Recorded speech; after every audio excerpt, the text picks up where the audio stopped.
decree. The Municipal Council of Muscat Governorate reviews a number of development projects and services. The U.S. President announces significant progress in talks while U.S.-Israeli attacks on Iranian cities continue and Tehran retaliates by shelling Israeli sites, including the Haifa refinery.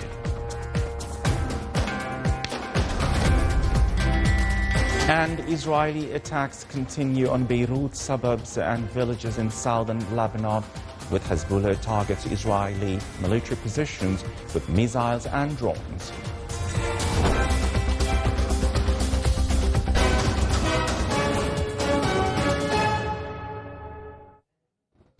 Those were the headlines, and now the news in detail. His Majesty Sultan Haytham bin Tariq has issued Royal Decree number 43/2026 on promulgating the National Geospatial Data and Information Law. Article 1 enacts the provisions of the attached National Geospatial Data and Information Law.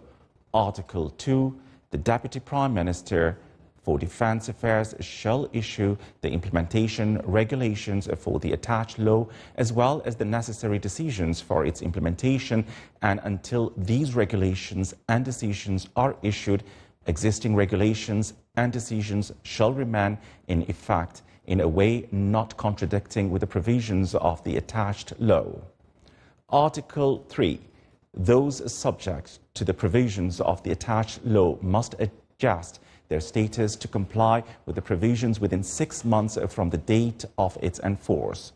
Article 4 cancels all that contradicts with the attached law or contravene with its provisions. Article 5.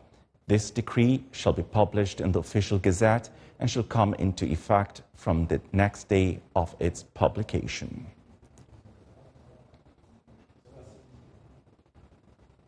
His Majesty Sultan Haytham bin Tariq has sent a cable of condolences to His Excellency President Abdelmajid Tebboune of the People's Democratic Republic of Algeria on the death of the former Algerian President Ly Amin Zeroul. His Highness Sayyid Bil Arab bin Haytham Al Saeed, Minister of the State and Governor of Muscat, today presided over the meeting of the Municipal Council of Muscat Governorate.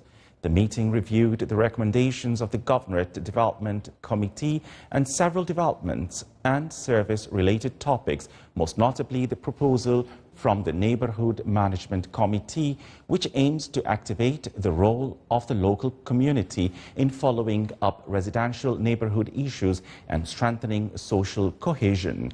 Emphasizing the importance of community projects, the meeting reviewed updates on the natural walkway project in Al Masfah village, Wilaya of Kuryat, highlighting its health, tourism and environmental benefits, which contribute to creating an attractive natural destination that promotes a healthy lifestyle.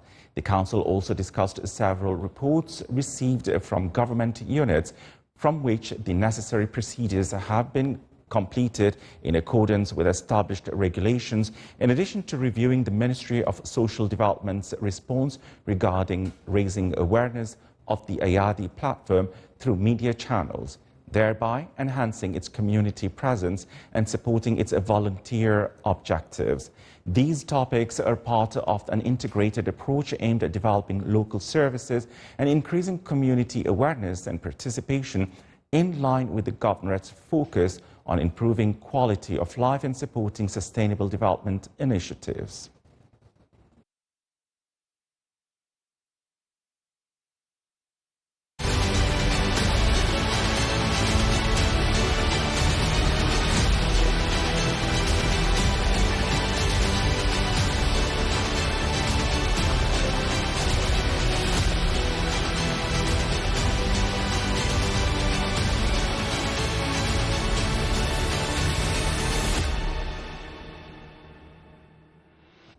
The Sultanate of Oman expressed its strong condemnation and denunciation of the attack that targeted a military camp and a power and water desalination plant in the state of Kuwait. In a statement issued today by the Foreign Ministry, the Sultanate of Oman affirmed its full solidarity with and support for the state of Kuwait in all measures it takes to preserve its security, protect its territorial sovereignty, and safeguard its national landmarks. The Sultanate of Oman reiterated its call on all parties to immediately and completely cease hostilities and refrain from escalating the conflict by targeting civilian and vital infrastructure, which constitutes a blatant violation of international law and international humanitarian law. The Sultanate of Oman stressed the importance of prioritizing dialogue to ensure the security and stability of the region. Several GCC countries continued to respond to attacks targeting their territories. The Kuwaiti Ministry of Electricity reported that an attack resulted in the death of one worker and damage to a service building at a power and water desalination plant. The Saudi Ministry of Defense stated that its air defenses intercepted 5 ballistic missiles targeting the eastern province. From the General Command of the Bahrain Defense Force announced the interception and destruction of 8 missiles and 7 drones.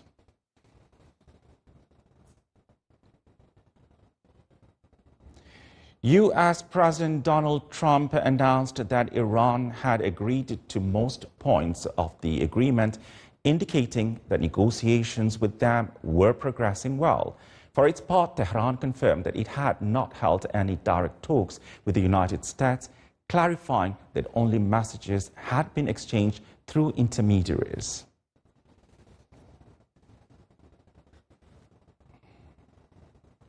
Iran's Ministry of Energy announced the restoration of electricity to Tehran and Alborz provinces after attacks targeted power plants.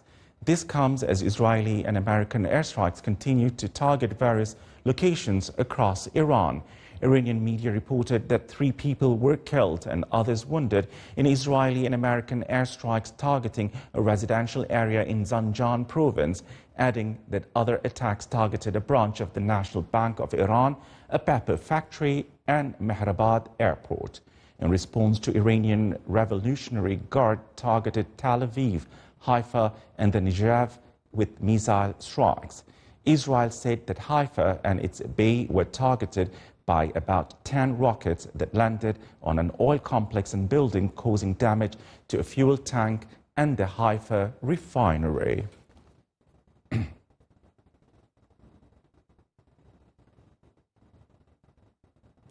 In another development, villages and towns in southern Lebanon have been subjected to a series of intense airstrikes and artillery shelling by the Israeli army, resulting in deaths and injuries, in addition to widespread destruction of infrastructure.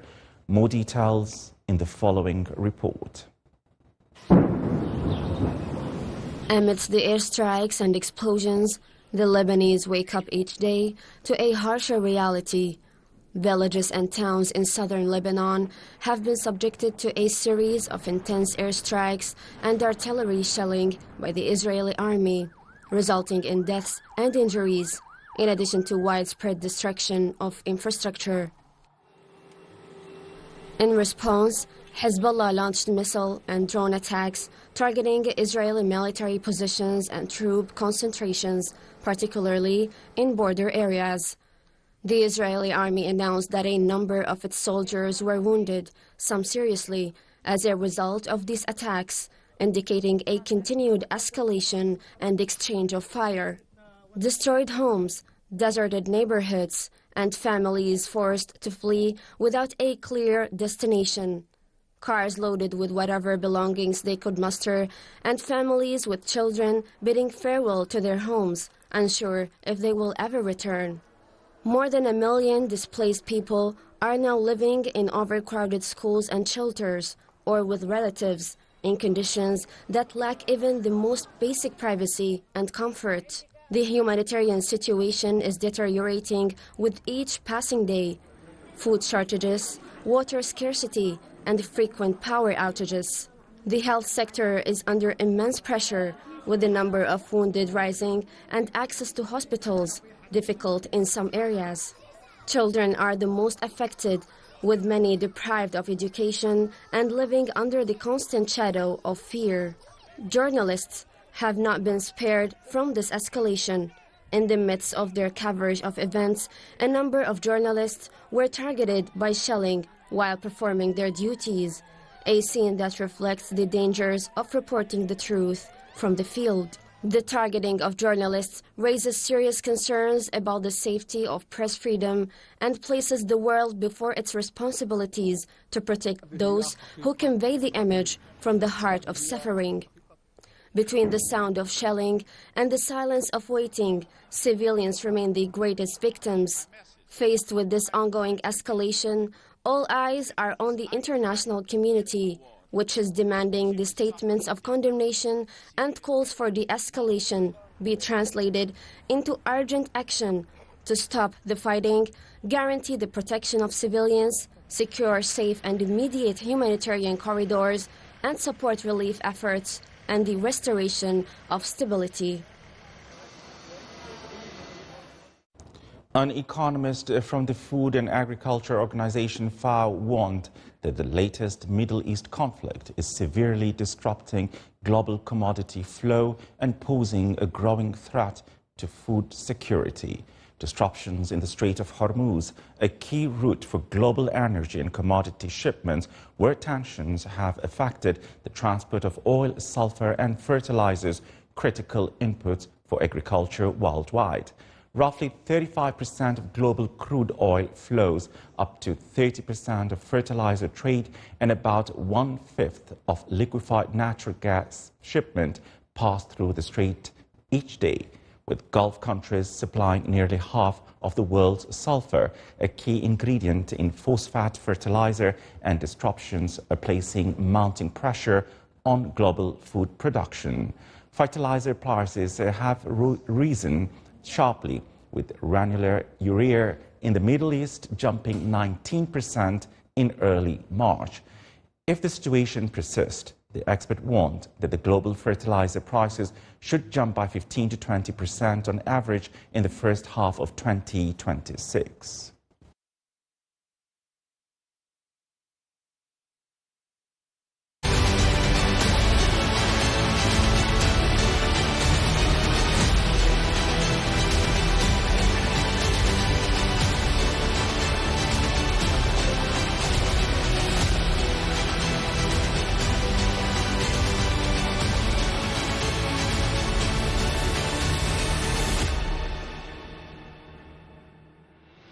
Four Palestinians were killed and others wounded in an Israeli bombing in southern Gaza near the Al-Shafi Mosque in the Zaytun neighborhood.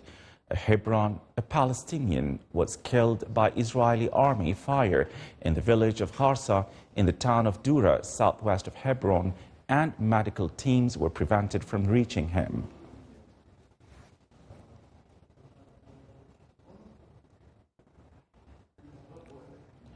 Global oil prices have risen significantly following the continued reduction in oil supplies due to the conflict between the United States and Iran. Brent crude futures rose by more than $4 to reach $116.71 per barrel, while the prices of West Texas Intermediate crude, the American benchmark for May delivery, rose by 3.5% to reach $103.15 per barrel.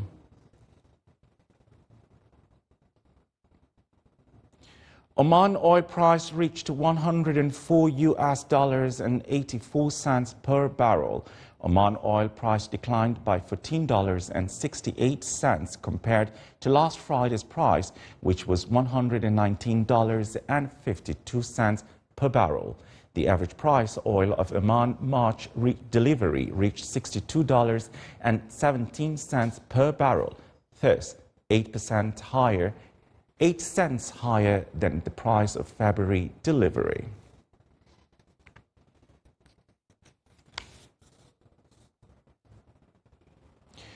During its first meeting of the year, the National Bioethics Committee discussed mechanisms related to developing national policies, regulating the legislative framework, and building national capacities.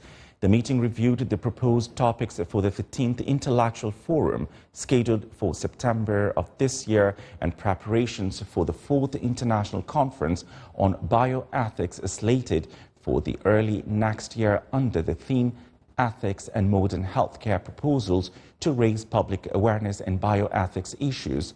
During the meeting, the Memorandum of Understanding between the government of the Sultanate of Oman and the United Nations Educational, Scientific and Cultural Organization, UNESCO, was renewed.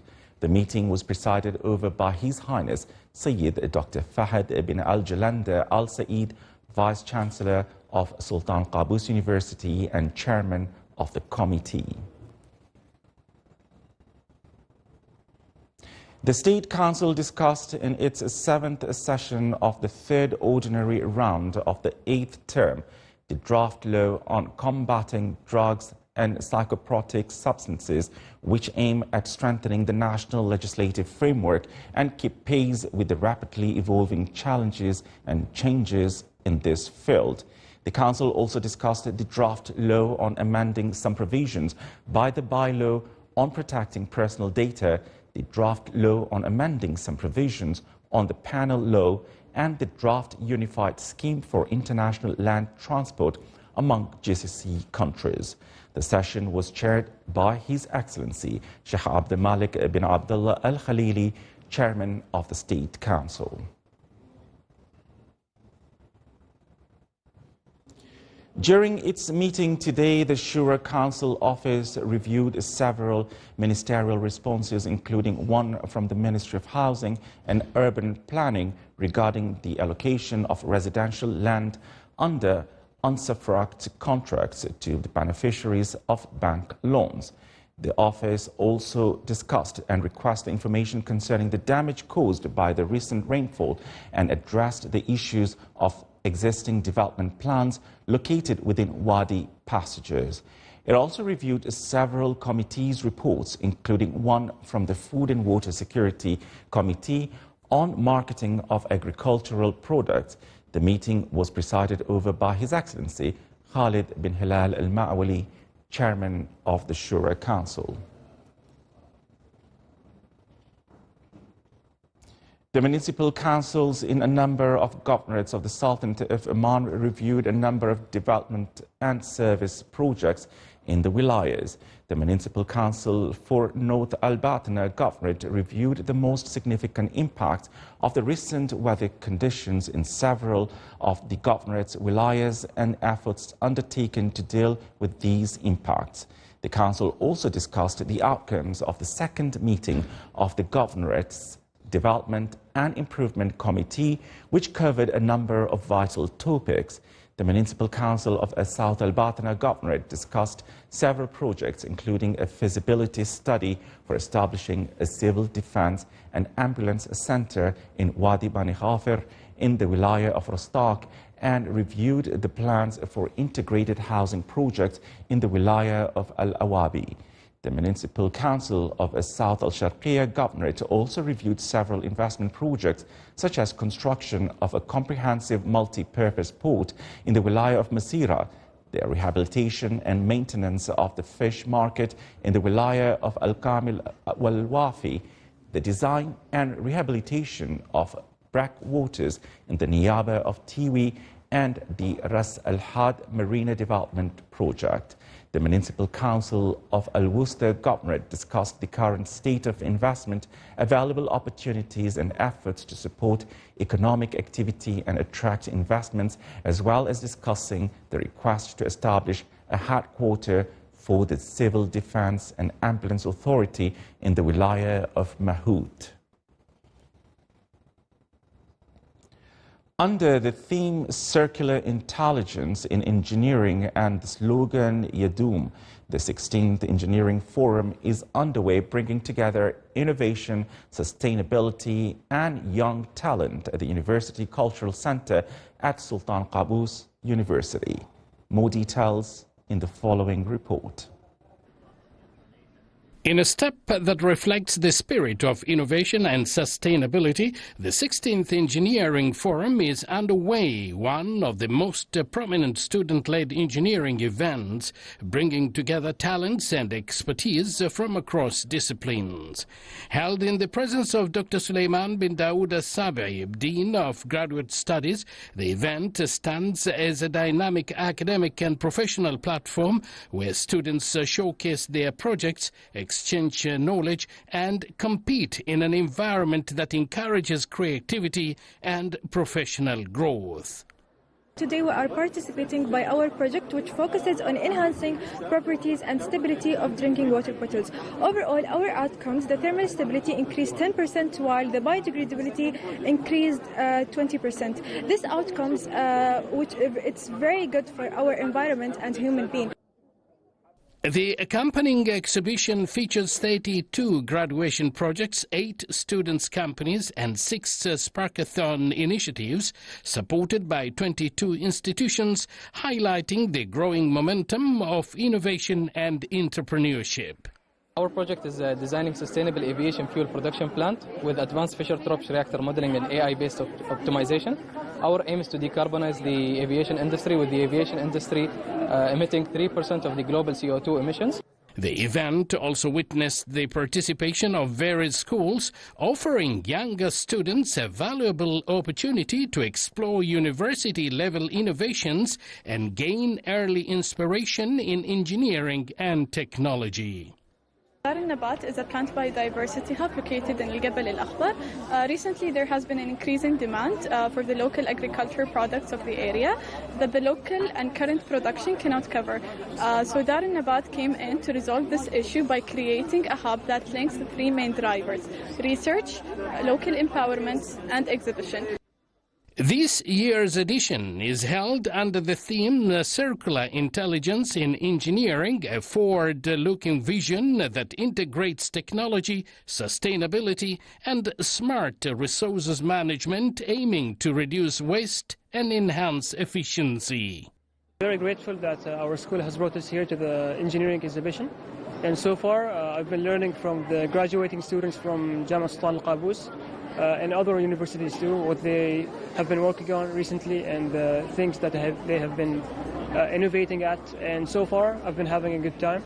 Targeting university students, engineers and technology enthusiasts, the forum aspires to empower youth and shape innovative solutions for a more sustainable future. An event where ideas evolve and engineering meet future. Abdullah bin Ahmed Al-Rubi'i, Sultanate of Oman Television, Sultan Qaboos University, Muscat. This is the Sultanate of Oman Television. Before we end tonight's bulletin, here are the main points once again. His Majesty Sultan Haytham bin Tariq issues a royal decree. The Municipal Council of Muscat Governorate reviews a number of development projects and services. The U.S. President announces significant progress in talks while U.S.-Israeli attacks on Iranian cities continue, and Tehran retaliates by shelling Israeli sites, including Haifa refinery. And Israeli attacks continue on Beirut suburbs and villages in southern Lebanon, while Hezbollah targets Israeli military positions with missiles and drones. With that, we come to the end of tonight's news bulletin. From all of us here at the studios and the newsroom, it's good night and stay safe.